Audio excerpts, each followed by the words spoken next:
African narrative sovereignty. This is what we must talk about. I think Africa has reached that extent. We have reached that stage where our narratives must be told from our perspective without any foreign intervention. We must be able to define our own framework, decide which stories get told, who tells this story, how they are funded, where they are being distributed, and how the values return to the African creators and communities. It is very strange. Africa is the only continent where any media person can come in with cameras, with crew, and start making stories. They can go freely into communities, get whatever information they want, and then they will build a narrative around it, leave the country and sell it. No one is fact-checking what they are living with. No one is fact-checking the information they have gathered. And then when they bring out these stories, the stories are most of the time misleading, false, and incorrect. And the reason for that is because we Africans have allowed them to build a narrative for us. Tell these stories however way they want to tell it, just to suit their own part of the world. And we Africans still stand on the receiving end. This has affected investors that have the intention of coming into Africa. It is still very strange that even in 2025, there are still people in this world, in the Western world, in the Asians, in the East, who still believe that Africa has no skyscrapers, that Africa has no house, that Africa has no cars. There are still people who believe in these lies. And these storytellers come into Africa, gather false stories, then sell it to the world. But the Africans, we are not telling our own stories. They are not seeing it from our perspective, because who is telling the story? We are not telling it enough. This is the only reason why I give kudos to Egypt. It is only Egypt that when you come into the country as a filmmaker, as a storyteller, they are going to monitor every of your move to make sure they understand the in-depth of the kind of story you have come to gather. And whatever information they want you to get, that is how much information you can get from Egypt. But every other part of Africa, especially in West and the Southern Africa, we are on the receiving end, and the Eastern Africans too. These people come in, gather false narratives, and tell these stories.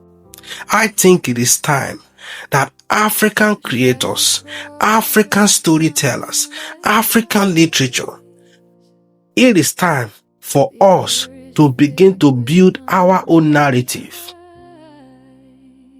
It is time for us to sell our own narrative from our own perspective without any interference.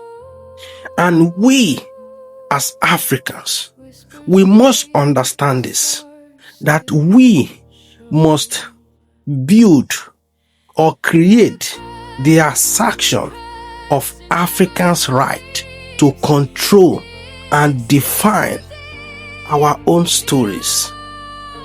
and media, rather than having them determined by foreign entities or from their foreign perspectives. Our emphasis must be based on Africa in-depth stories. How it is. We must not build a false narrative about Africa, but we must tell the true African story, because Africa is unique. Our stories are unique and it must be told. We must stop this foreign invasion of our media space, of our media environment, where they gather false narratives and tell it however they want.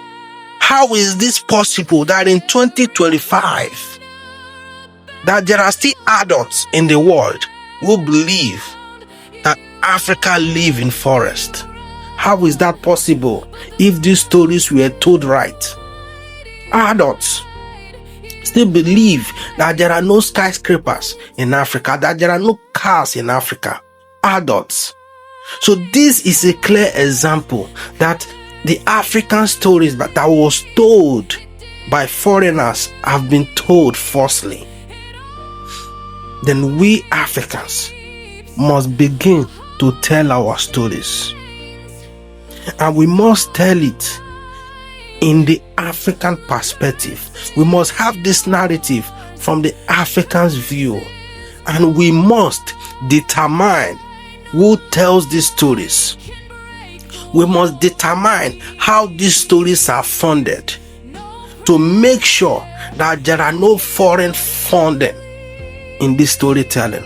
And we must determine how the stories are distributed, how they are edited, and how they are put out there. And at the end of the day, we must also make sure that the values of those content return to the African creators and the African communities.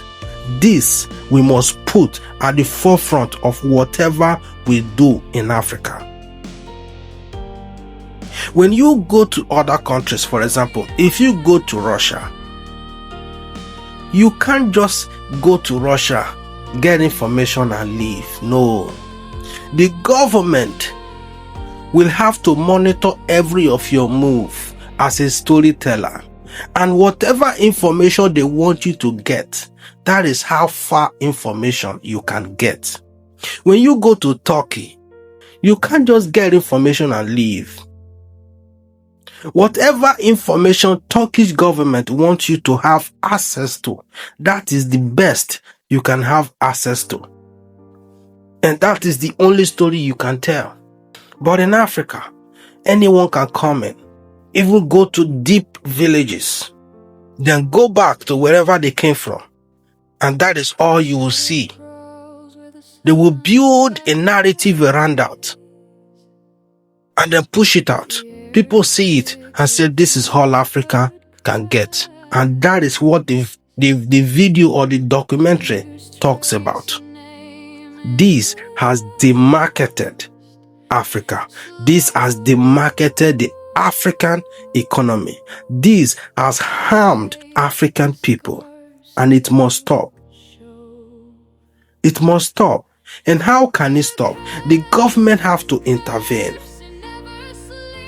The government have to intervene. There should be boundaries. Whoever that is coming to tell an African story must be monitored.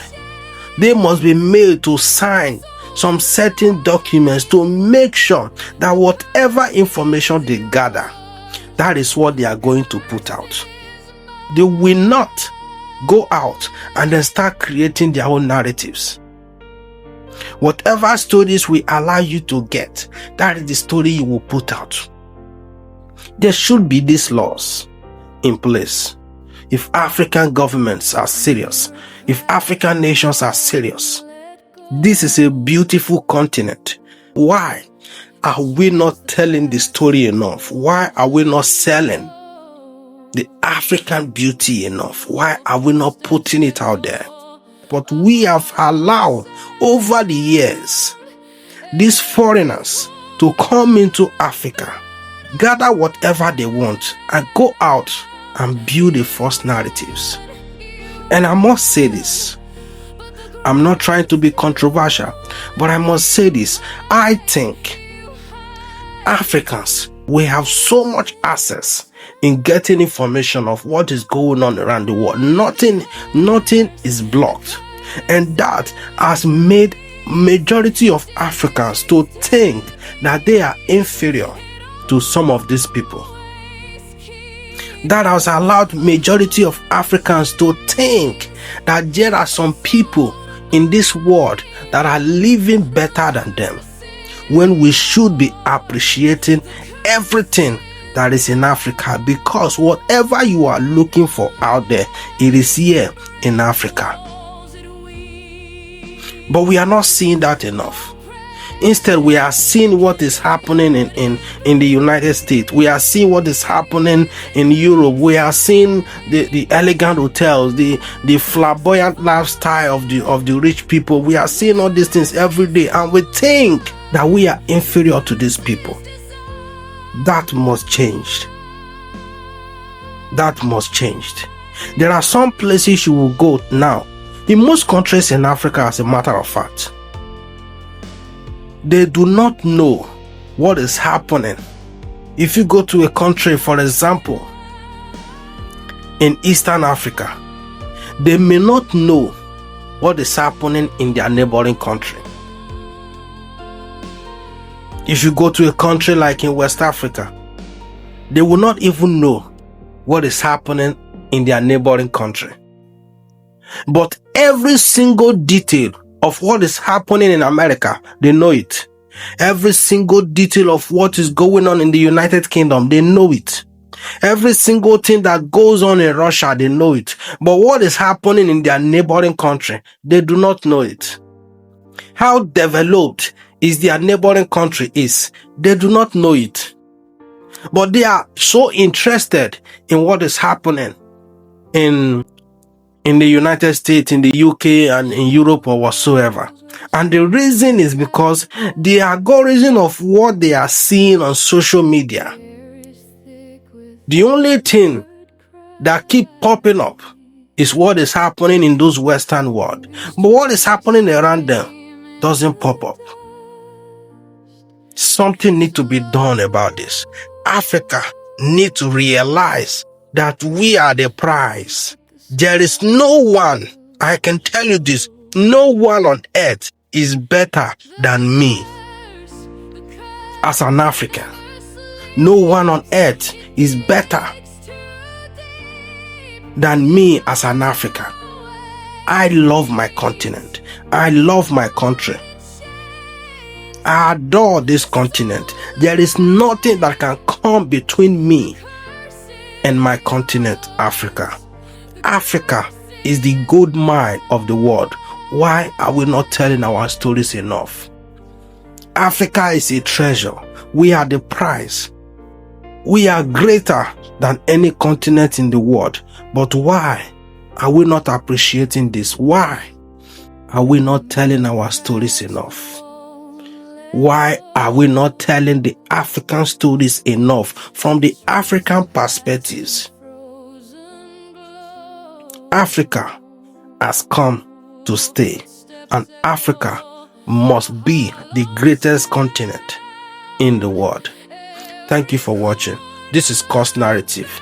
Please subscribe to my channel, and of course hit that notification button so that you will be the first person to be notified whenever I upload a video. Thank you, and God bless.